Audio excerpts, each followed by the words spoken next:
नमस्कार शेतकरी बंधूंनो आणि भगिनींनो.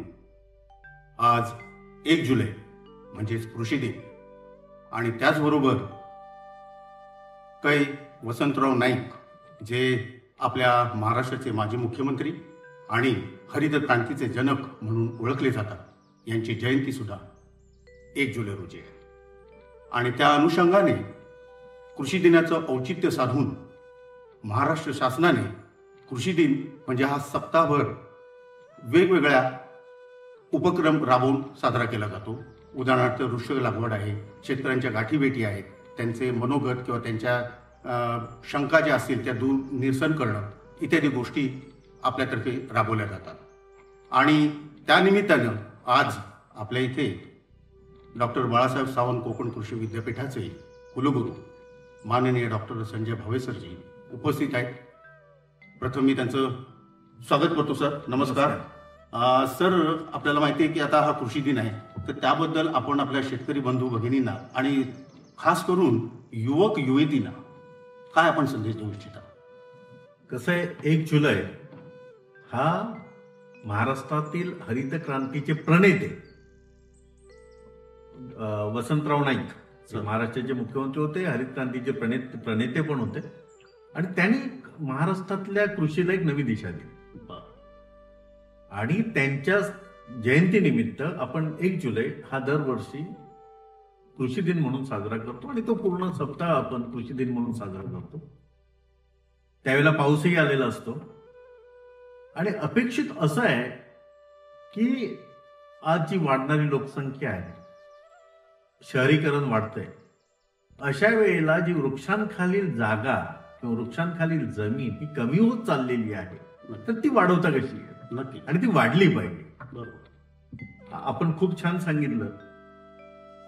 हे वाढवण्यासाठी म्हणजे जसं कृषीच्या अभ्यासातून कृषीमध्ये क्रांती होईल, तरी सुद्धा वृक्ष लागवड तेवढी होणार नाही.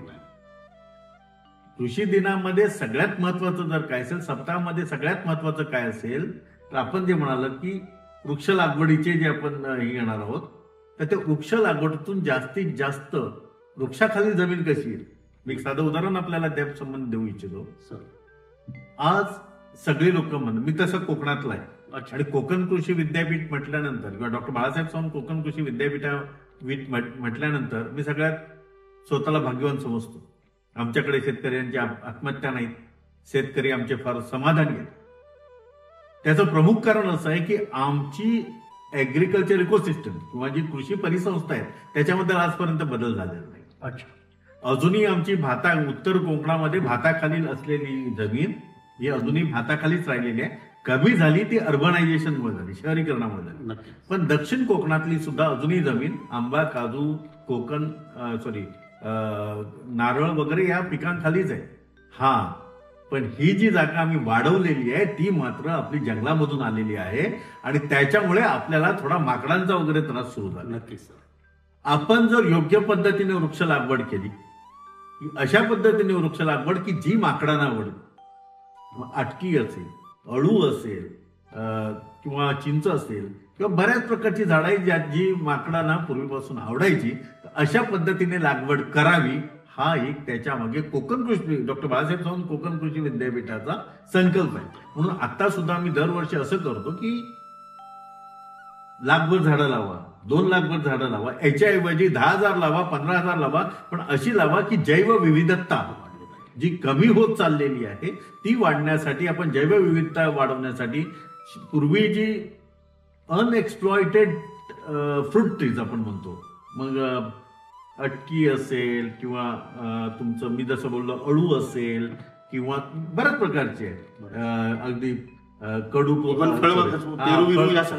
पेरूपेक्षा कडी कोकम वगैरे ही जी झाड आहे, तर ह्यांची एक आपण लागवड करून दिली तर ते लागवड केली तर बरं होईल. आणि ही लागवड करताना शक्यतो जंगलाच्या जवळ असावी, ज्या ठिकाणी तुम्हाला इझिली वन्य प्राणी येऊ शकतील, छान पक्षी येऊ शकतील, अशा ठिकाणी अशा पद्धतीची लागवड करावी. आणि मला असं वाटतं की कोकण कृषी डॉक्टर बाळासाहेब सावंत कोकण कृषी विद्यापीठाच्या वनशास्त्र महाविद्यालय, कृषी महाविद्यालय आणि उद्यान विद्या महाविद्यालय या सगळ्यांच्या मार्फत जी काय आपण झाडं तयार करतो आणि जी काय विद्यार्थी आहेत तर ते विद्यार्थी स्टाफ या सगळ्यांच्या माध्यमातून अशा पद्धतीने चांगली लागवड व्हावी अशी मी अपेक्षा करतो. बरोबर सर.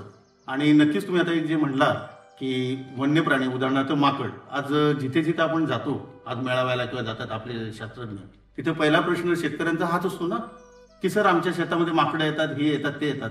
तर हा एक मुद्दा सर फार तुम्ही चांगला बरोबर काढलेला आहे. आहे. जवळपास 1.5 लाख हेक्टर एरिया मध्ये आपण आंबा काजू लागवड केलेली आहे तर पूर्ण जमीन जंगलाची चाललेली, बरीचशी त्यातली जंगलाची आहे. त्याच्यामुळे हे प्रॉब्लेम, पण ह्याच्यावरती उपाय अशा पद्धतीने काढता येईल आणि हे काम आमच्यासारखी लोक किती करतील हा मला प्रश्न आहे. हे काम करण्याची पूर्ण जबाबदारी हे 30च्या आतले किंवा 40च्या आतले तरुणांची आहे, कारण त्यांना पुढची पिढी पण सांभाळायची आहे आणि नवीन येऊ घातलेली पिढी सांभाळायची आहे. आणि त्यांनाही समजून द्यायचं आहे की मोबाईल आज तुमच्या हातात आहे, उद्या त्याचे मॉडेल बदलतील. तुमच्याकडे आज गाड्या आहेत, त्याची मॉडेल उद्या बदलतील. पण भाताचं मॉडेल बदलणार नाही. भात खायला पाहिजे ते भात खायलाच लागणार आहे. आंबा पाहिजे तो आंबा खायलाच लागणार आहे. काजू पाहिजे तुम्हाला काजू लागणार आहे. वरण पाहिजे भातावरती त्याच्यासाठी तूर लागेल. दुसरं काय करता येणार नाही. त्याच्यामुळे शेतीला पर्याय नाहीये. आज दुर्दैव असं आहे की शहरात तयार होणारी चांगल्या चांगल्या कॉन्व्हेंटमध्ये शिकणाऱ्या मुलांना आंबा कुठे लागतोय, जायफळ कसं लागतं, मिरी कुठे लागतं हे माहिती नाही. मला वाटतं की आज कृषी सप्ताहामध्ये नुसती वृक्ष लागवड नाही तर वृक्षाची जाणीव सुद्धा ह्या तरुण पिढीने आपल्या लहान पिढीला करून द्यायला पाहिजे असं माझं मत आहे. नक्की नक्की सर. आणि मी मगाशी पण ते म्हटलं की नुसते शेतकरी बांधव भगिनी नाही आहे, आता युवक आणि युवतींनी सुद्धा याच्यामध्ये सहभाग जास्त प्रमाणात दाखवला पाहिजे, तरच आपण आपल्या कृषी क्षेत्रामध्ये आपण विकास सगळा साधू शकतो. सर नक्कीच आपण जे काय 2 शब्द जे अमूल्य शेतकरी बंधू भगिनींना जे सांगितलेत त्याचा निश्चितच त्या संदेशाचा फायदा या सगळ्यांना होईल अशी मी आशा व्यक्त करतो. आणि आपण आला तिथे आणि आपण हे काय संदेश दिला त्याबद्दल मी आपला आभार आभारी आहे. धन्यवाद सर. धन्यवाद.